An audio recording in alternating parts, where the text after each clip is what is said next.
It's time for another tier list. I've had a long week and I want to have some fun just vomiting out some opinions for you to consume and respond to in the comments down below. There's water damage coming through, I gotta do some things today, and I just want to have some fun. So come with me as I say reactionary opinions on important subgenres that people have devoted their life to exploring. Let's go! First up, we're gonna go ahead and talk about the alien invasion subgenre for science fiction. This is one that's a lot of fun, but I rarely find to be the best representation of science fiction when it's at the forefront of the story. Alien invasion, the best example I can think of, maybe the most iconic as well, is War of the Worlds, but it is often more boiled down to that like Battle LA, not super deep level. Granted, there have been some absolutely genius explorations here, but it seems to be the diamond in the rough. So for me personally, I'm not the biggest fan. It doesn't really get me going that much unless something really creative is being done with that alien invasion. Like District 9 is an example of one that I actually think is really quite fascinating. But for now, I'm gonna go ahead and just throw this in C, because it just doesn't normally get me excited. Next up, we have a Western overlay or kind of skinning for the setting within science fiction. Of course, the most common example known of this is Star Wars, but it has been there since pretty much the pulp days of science fiction. Having that Western theming or skinning has been prevalent throughout the history of sci-fi, especially in the last century. I don't love this because, controversial opinion, I actually don't like Westerns much at all. It's just a genre that does not do it for me. I can think of 3 Westerns that I've actually liked, that I've consumed. So for me, this is actually going to go even lower in the C tier. There's going to be probably the most pushback of any of the things I'm talking about here when it comes to this one, because I know it is popular and it's definitely resulted in some of the most iconic franchises of all time for science fiction and sci-fantasy. But it's just not my cup of tea. I prefer something that's pulling inspiration from a different setting. Now we're gonna go ahead and dabble into a fantasy one, and that is going to be powder fantasy, flintlock fantasy. Fantasy kind of set between the modern and the medieval, where guns are available to go kabloo and make that big old cloud of smoke. It's a new era of fantasy that hasn't been explored as much and really gets me excited. I like when I hear a fantasy story is kind of set in this middle history that isn't as common for the fantastical genre to tread through. Though I will go ahead and say that it can be done improperly. Like, there are times where guns are introduced and just not properly accounted for by the author and how they would affect the magic system, and that can cause problems. But overall, this middle era of history being pulled from is just something I don't feel has been fully done, and I like quite a few examples of series that have intelligently taken from technology here and brought it into their setting. So I'm gonna go ahead and give it a solid B. Extinction sci-fi. This is a subgenre I don't see talked about enough, but I really love. This goes beyond dystopian science fiction, and instead we are seeing humanity either on the brink of annihilation or actually just down to the last few survivors, either from nuclear war or just like, you know, plagues. All kinds of sci-fi stories have been set here. It is a subgenre within a subgenre of like dystopian, but this is a particular thing I identify personally, where the focus of the narrative is not on any kind of society, but more on the individual living in a frantic, basically hellscape. The most iconic I can think of here would be Cormac McCarthy's The Road, which I think is an absolutely brilliant book if you have not read it. And I'm gonna go ahead and put this in a solid A, because I can think of a lot of great character studies or like human mind examinations that have been set in this type of world, and even just fun action things like Mad Max, though I would say that's more dystopian than Extinction, but you get what I mean. Like, there's really like that we are about to not make it as a species angle, and I find this to be really tantalizing just on the premise. It just raises the stakes naturally. Near sci-fi. So this is science fiction that's specifically set in the near future, where our own technology is like bordering on what is about to be accomplished here. The most common example would be The Martian by Andy Weir. A lot of people have read this and know this story and setting, mainly because of the adaptation that was very popular as well. I actually recently read an argument that someone said The Expanse is near sci-fi epic, which I guess could be true because a lot or most of the tech in The Expanse is stuff that like we're either currently working on or we understand how it could be done. So it's like the first time we're seeing that on that larger scale until you get to spoilers, later things in the series. But in terms of what humans have available, because it's so gritty and down to earth, it is almost like a near sci-fi epic. I like that. But it's also just a subgenre I really do enjoy for science fiction because it kind of gives me that like, oh, this could be possible in my lifetime. Like, I really love that tech because I see it in the news, people pushing for it now, and that's just really exciting. So just on that, which is like kind of shallow, but I still love it, this is gonna go away. Now we have actual flat out dystopian science fiction. This is where really sci-fi is known to get its smartest. We have a lot of examples of authors doing fascinating predictions on what could be huge issues for us as a species if we do not solve certain psychological or sociological problems within us inherently as people sometimes, and I just love that. There is no better example of this subgenre, in my opinion, than Octavia Butler's Parable of the Sower, which is such a scarily accurate look at our possible future and what and where we are heading that it's like will keep you up at night. Octavia Butler might be the most intelligent in terms of looking at people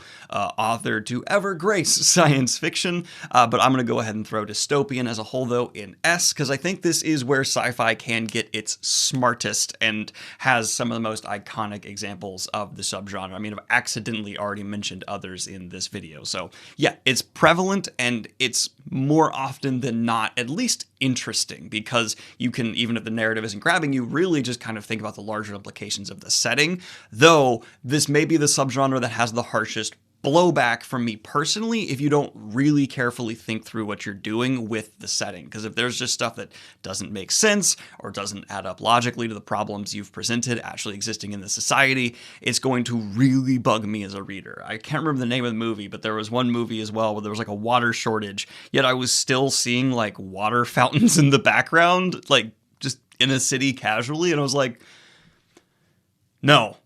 Next up, we have absurdist science fiction. This gets into things like Doctor Who and, of course, Hitchhiker's Guide to the Galaxy, as well as countless other whimsical, wonderful ha-ha-hoo-has throughout the scientific genre. This has the least focus on the logical angle of science fiction that you often see, especially with classic sci-fi, but it can be a parody of that logical thought process we often saw from those drier writers from the past, and that can often, for fans of the genre as a whole, add a additional layer of comedy if you really start getting into, you know, being that big of a nerd. But this was done so well with Hitchhiker's Guide to the Galaxy. Many will argue it has not been done that well since, and they're not necessarily wrong. I'm a sucker for absurdism, and putting it in science fiction is just kind of my favorite way to weave it into a story. So for me, this is going to go a slightly lower S, because I personally haven't seen it done terribly very often. I'm sure it has, but my own filter has kind of given me rose-tinted glasses for this one because I haven't accepted much bad absurdist sci-fi into my life. Utopian science fiction. I added this to the list because I saw it in several different places,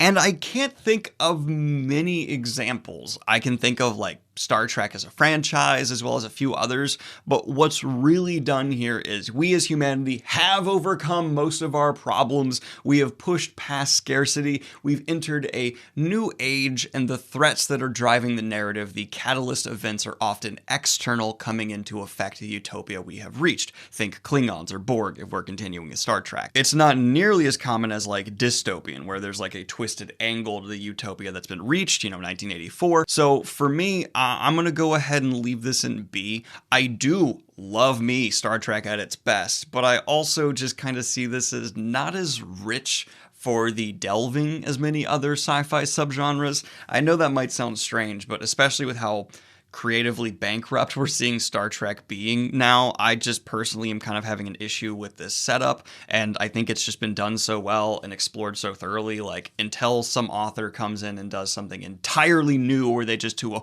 whole other angle on what could go wrong or how to explore ideas here, I'm just not attracted to it. I'm not driven towards it because my favorite example of it has been twisted and dumbed down to, that's the power of math, people! Military sci-fi. Very big in video games, because duh, this setting lends itself to video game combat-oriented storylines instantly.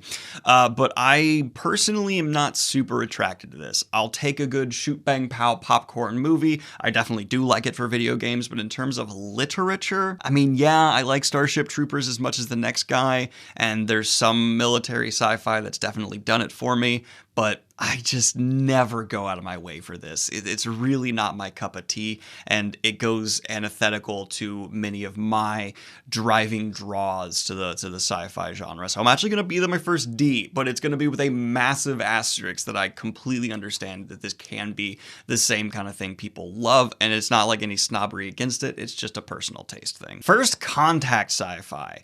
I love this because it's something I don't logically think will happen in my lifetime, but boy, I hope it does.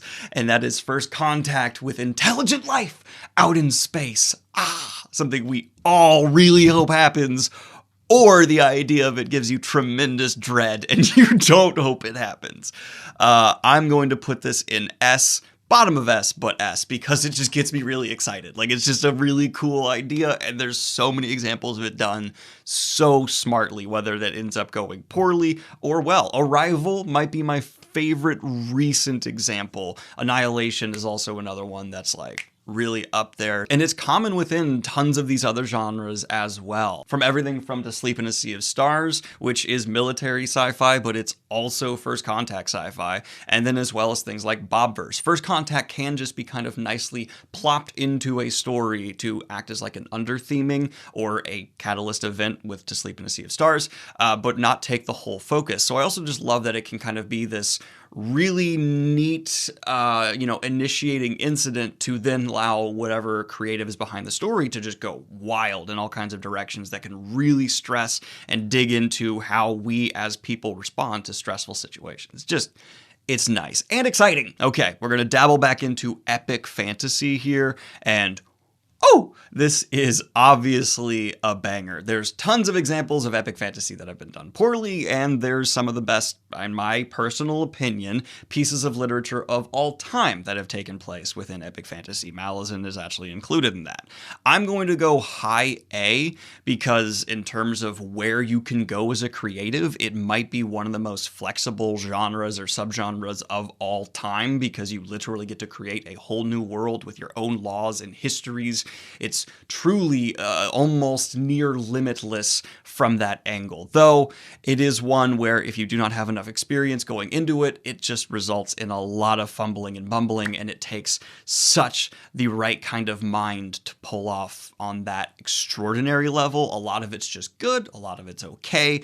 Not so much of it is bad or fair, but there's still a heaping pile there. But when it's truly rare, when it's done and achieved on that masterclass level, but when it is, that's something special. Okay, switching back over to sci-fi, we have Cyberpunk, which I think a lot of people are going to shrug off as just a mere skinning, essentially, just a setting overlay and not much more beyond that, but I really bulk at the idea that Cyberpunk is just that. If you want a fantastic, amazing, deep examination of the purpose of cyberpunk and how it has been utilized extremely well to delve into the ideas of our minds and artificial intelligences and the dystopias that just increased technology can bring about. I recommend Hello Future's Mi's video on the matter, or just reading something like Neuromancer, or watching Blade Runner, or even better, Blade Runner 2049, in my opinion. Cyberpunk goes well above and beyond just a shallow skinning. Akira is another example of how this specific starting creative angle is so rich, and I still think unexplored to its full potential. Cyberpunk, yes, it is an aesthetic, but It is a very real thing. We are living with the current obvious just blossoming of things like facial recognition becoming all over the place and actual AIs being affecting our shopping habits. In 10, 20 more years, God knows how many more aspects of this subgenre that were originally thought of here will be just accepted in our day-to-day. Cyberpunk's fascinating. Fight me! And I'm actually going to put it in A, just above near sci-fi. Grimdark fantasy, super popular right now and holds many examples of the best all-time of fantasy.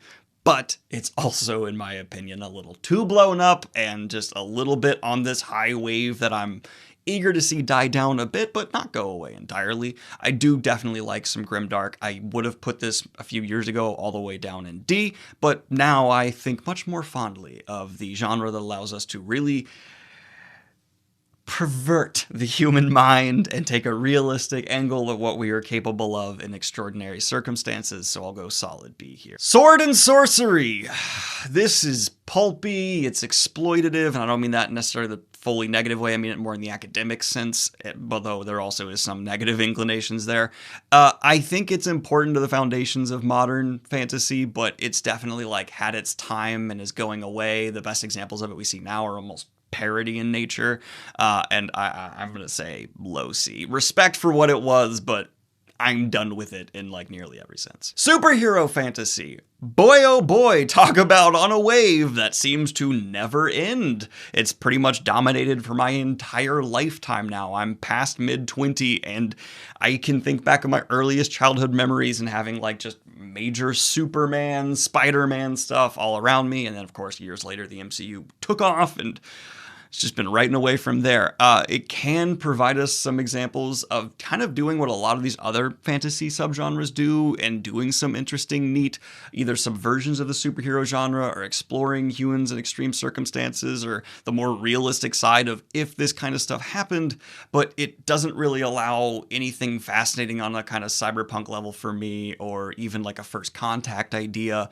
And I'm going to be honest, there's also just a little bit of superhero burnout driving me to put this low B. I'm gonna keep it in B though, because the popcorn fun factor is just crazy high here, and that's high enjoyment. Next up, we are going to have Gothic fantasy. I think it's important to distinguish this from flat out horror, because this is like Cyberpunk, more of an aesthetic, and I have read plenty of Gothic fantasy that is not meant to be horrific, but instead more of just like the setting is a cult or something along those lines. And I wanted to give it a proper shout out, because if you really look into the history of fantasy, especially with like the times of Christianity being heavy in the genre, Gothic fantasy has been important. I don't necessarily love it. I am more interested of the religious angles to it beyond anything else. There's also just iconic fantasy writers who have done all kinds of psychological neat stuff here within Gothic. I mean, it brought us things and icons like Dracula. But for me, I'm not going to go beyond just enjoying it in that way. I think it had its time and it's kind of been overtaken by other subgenres that have come through and mined some of its most valuable content into themselves and left the overall Gothic label behind. I'll go middle of the road C. Next up, we have what I'm calling single creature sci-fi fantasy, which is you just take one not real thing and you focus the entire story on a reaction to the discovery of this. But instead of first contact where it's alien and it's like government reactions or just organizational, more diplomatic, this is actually in the fantastical and science fiction sense, much more individual focused. So think of like one person discovering a vampire and then it's about the relationship exploration there, or even like a horrific angle, or for sci-fi, the creation of Frankenstein. And this to me has a surprisingly rich and interesting history for both of these genres. I don't necessarily seek it out, but I recognize that it's there and it's quite interesting, from like Creature of the Black Lagoon to the original werewolf movie or books. And so I'll put it at like a low B because I'm curious about it. I want to know more about it. I feel like I'm a bit ignorant here, but it's definitely important and worth considering. Now we have the classic pulp sci-fi stories. Think John Carter of Mars. This had its absolute heyday during the sci-fi short story era, especially with the sci-fi magazines that were all over the place. And this is also when fantasy and sci-fi were much more intertwined in especially how the mainstream saw them. Not my cup of tea. So linked to the pulpy adventure stuff I didn't really love, and I respect it, but I'm gonna go D just because on my own personal enjoyment from sci-fi is on the deep thoughts and rich, possibilities, when this is often just man solve problem. Artificial intelligence sci-fi. Obviously one of the GOATs, one of the most interesting, and we're living it now. We're in the early days of this becoming our reality, from Foundation to iRobot if you're going Asimov, to the modern stories like Murderbot or Bobverse. At the core of the sci-fi genre, there is a pulsing need from writers and readers to just get into the wider implications of having super intelligence we create and let go suddenly start playing a factor in our future as a species. And I think that is largely driven by the fact that we are seeing it in our day-to-day, but it's also just an inherently fascinating concept. And there have been examples of AI all the way back to ancient literature, people theorizing about some kind of artificial intelligence. And now we are in the day and age where it's not only a theory anymore, it's happening. And for that reason, it's going to go middle of the road S for me. Like, I can't deny it's just one of the most inherently neat in my opinion. Erotic fantasy. I know so many people who read a lot of erotic fantasy. I actually almost had one of my friends on who is pretty well versed in the genre to do a recommendation video, because I really can't, but I thought it was a fun subgenre to have a recommendation video here on the channel for. So let me know if you want to make that happen. We just kind of forgot about it, but that was a plan, and I'll happily have her on to give you some erotic fantasy recommendations. It's not my cup of tea, but I fully respect it, and I'll put it in the same vein as like Alien Invasion because it serves a similar purpose. It's just a thrill ride. Horror science fiction, my all-time favorite subgenre. From books to movies, I love horror in specifically space. From Event Horizon to Alien to The Thing, which is not space, but it's coming from space. This is my all-time favorite subgenre. If I hear of a new sci-fi horror movie, I'm just going to watch it. It's also a genre that just so naturally comes with science fiction to me, because there's so many things that are out there, and when we make contact could be absolutely horrific if mishandled or mistreated. Even bad sci-fi horror movies, I usually end up just liking, like the recent Jake Gyllenhaal, Ryan Reynolds one that you probably forgot existed. I think it was called Life. I liked it because I don't know, I'm so drawn to it. So for me, this gets top of S because it can be brilliant in how it can tear apart how cosmically useless and insignificant we are, which is probably my favorite angle for the subgenre to take. But it also can be, kind of pulpy, but it's pulpy in a way where I'm still like, it plays into my strengths. The space opera.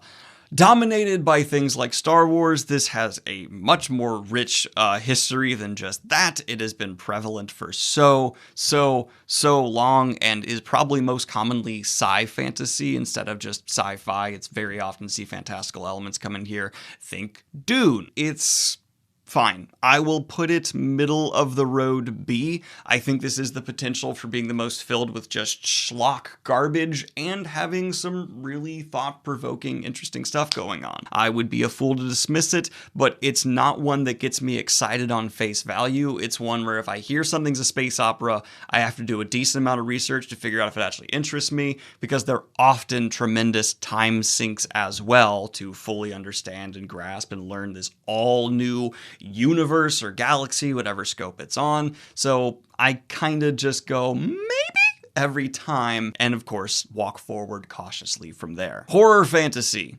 Love it. Probably top of A, mostly because I consider it to be the best enhancer subgenre out of any of these. If you take epic fantasy and start layering in scenes of horror, I'm a fan. If you take urban fantasy and start layering in scenes of horror, I'm in. The only one here I see it maybe not working for would be a erotic fantasy, though though I'm sure that's many people's thing, and good on ya. I consider it the ultimate enhancer subgenre to sprinkle in like a spice. Put some horror in your books. Yes, that explains Breach of Peace, I know. And then we finally are gonna end it with urban fantasy. I love one urban fantasy series dearly.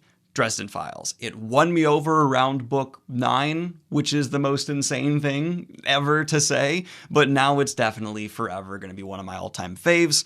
And it brings up urban fantasy for me a lot, but this is also the subgenre I have had the most negative experiences with, believe it or not. This is the one that troubles me to bring up because of how many times I've really tried to go broader in urban fantasy and been smacked for doing so. A surprising amount of very negative reviews I just never recorded because I didn't really want to have been from here. So I'm gonna put it right there with the space opera, and I actually kind of view these similarly for weird ways I won't get into. But yeah, that's gonna be an ultimate middle of the roader. But here is my tier list for subgenres for sci-fi fantasy. Please go ahead and jump to the link in the description and fill it out yourself and tweet it at me if you'd like to, so I can see how wrong I was according to my audience. Like and subscribe if you have not already. Hit the Patreon if you want to support what I do here. And have a good one, y'all. Peace adooskos. Peace. I prefer just peace. Peace. And of course, I'd like to report a special shout out to my latest high tier Patreons, Gabriella Matic, Eli Garber, Mike, and your One Piece reviews suck?